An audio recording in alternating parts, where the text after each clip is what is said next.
Exposing the truth behind the lies and fighting for the freedom of awareness. Listen at your own risk. America's first competition talk show. The hub is engaging. Talk life. Have you ever been pissed off by a politician? Well, if you live in the Sunshine State now, you can piss on a politician. Courtesy of several bars in the town that have put in urinal cakes with the face of none other, I love this story, than former City Councilman Pat McCourt, who's running for fire commissioner there. Well, he has come under fire for, or rather the bars have come under fire for putting this guy on the urinal cakes. And they're saying, lo and behold, we didn't know anything about it ahead of time or we wouldn't have put this stuff in place. And I kid you not, the guy behind the camera will back me up on this because Jeff's been with me a long time. This is how I got my first job. In radio. It was one of the promotional pitches at the time. We had, I think it was Cynthia McKinney or one of the like. And we said, what do we do? You put a little logo from the radio station, put a face on a urinal cake. This is your chance to piss on the competition. And it would have taken off, I think, had we ever done it. But honestly, would you be offended by this, Whitney? Honestly, you're asking me about the urinal cakes. Honestly, you're right. That is a good point. I would be. She'd be quite frankly. I was wondering where that was going. I'm absent a frame of reference here. You would be. See pictures. No. Okay, so you would be flabbergasted, quite frankly. She'd be speechless. Jerry, I can't go to the candidate on this question. This will never happen to Jerry. Bart, you're safe because you sell sporting events. What would you say, man? Would I be pissed off because there's a urinal cake with a politician's face on it? Depends on how drunk you are. I would just be disappointed that it wasn't also in the number 2 toilet. It sounds like, honestly, it sounds no like... offense, Jerry. It sounds like... I'm the new guy. Yeah. It sounds like honestly, when reading this thing, it sounds like a recipe for disaster or a recipe for Senator Larry Craig. An open invitation. Nate, what do you think? I'm wondering why they don't got more of them on there. Why don't they have more of them on the urinal cakes? It took over so well, right? I mean, there's a lot. There's a joke about this going on at the local level in Florida, but honestly, there are a lot of folks looking at the stinking politicians in Washington right now. Many of whom are on the administration, on the staff, and one of them happens to be Rahm Emanuel, Rambo, and Rambo's about to. A lot of people are saying he's going to lose his job, or he is going to voluntarily remove himself from his job in disgrace after November because of his what he's done or what he has not done in holding together the agenda of the Obama administration, the policies, and quite frankly, I got to give him a little more credit than that because he had a tall order from day one. I mean, every chief of staff has a hard time holding it together for their team. But when the Bush administration, no different. But the difference here is we're trying to ram through things. The Bush administration, to my knowledge, Jerry, never had 1.5 million people barking on their front doorstep. Never. This guy does every time you turn around, it seems like. You bet.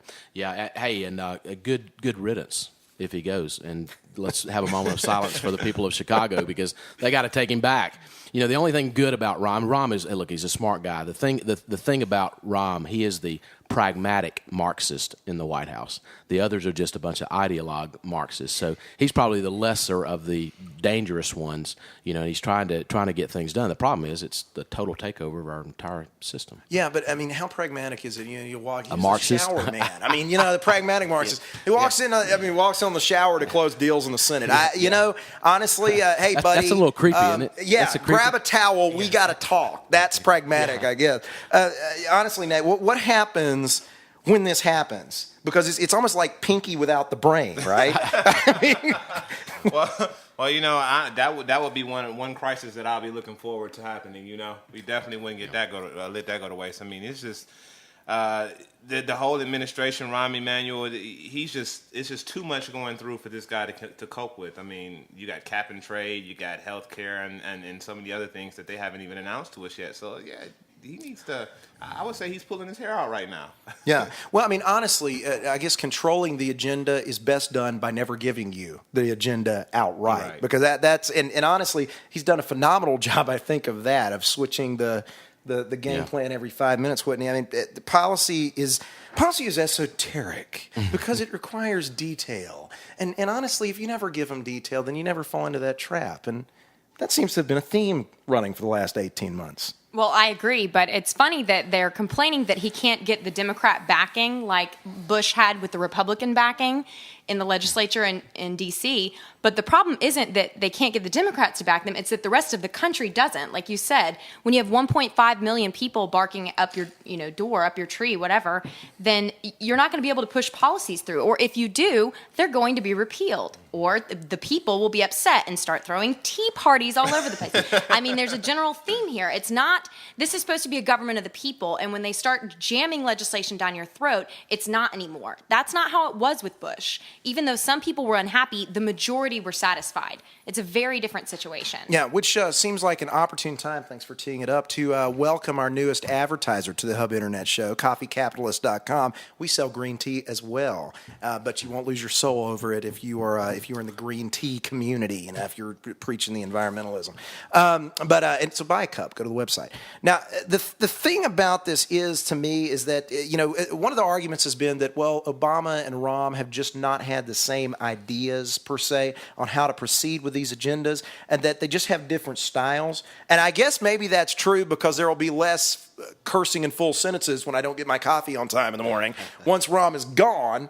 But do you really see their styles that much different, honestly, or is just Obama better at covering it up? Nate? I mean, what's the difference? Who can get it through the fastest? It's a race. It's a race. It's my feet move faster than yours. Turtle in the hair, slow and steady wins the race. But honestly, I think Obama, he's a little bit more efficient in ramming his because he got that slick silver tongue. He can talk you to death. He's got the teleprompter. Yeah. Oh yeah. He got that too. Usually doesn't go out. Does this feel like a a hazing? Right. Well, Obama said of Rahm Emanuel that he has a trouble celebrating Mother's Day because he's never said day after mother. So Obama said that himself. So, maybe he does have a little difference there, but at the end of the day, Rahm Emanuel is all about Rahm Emanuel. He's going to go back to Chicago. If Richard Daley decides not to run for mayor again, Emanuel's going to tee it up, and he'll be running for mayor, along with about 20 other Democrats up there. It's going to be an interesting battle. But I wish the Republicans, or the conservatives even better, would have somebody on their side like Rahm Emanuel, because he is effective at the end of the day. He knows whose arms to twist. He knows where all the skeletons are in the closets, and he goes and gets things done. I mean, otherwise you wouldn't, this abomination health care bill wouldn't have gotten through without the arm twisting that Rahm Emanuel. Well, but I don't know whether they would need him, honestly, because, things are going so well in Chicago. Chicago, baby! Chicago, baby! It's Chicago! We had the gun-banished, gun-brandishing criminals running around the streets for the last year and a half. That worked so well, thank you, Mayor. And, it's like a veritable Mr. Rogers neighborhood up there. I don't know what you got to worry about. Well, not to mention the body scanning machines that you got in Chicago when you go through the airport. Oh, yeah, they make you look sexy. Jerry? Oh, yeah. Hey, the dead fish will be right at home again. Never let a Rahm crisis go to waste. All right, got you. Whitney, add some class to it. What class word? I don't know that you can add class to dead fish and body scanning. Anybody they get at this point is going to add more class to the establishment.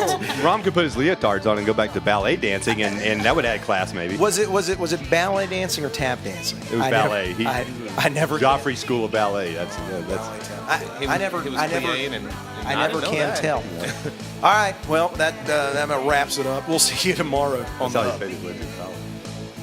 And I go, la la la la la, she's got the love.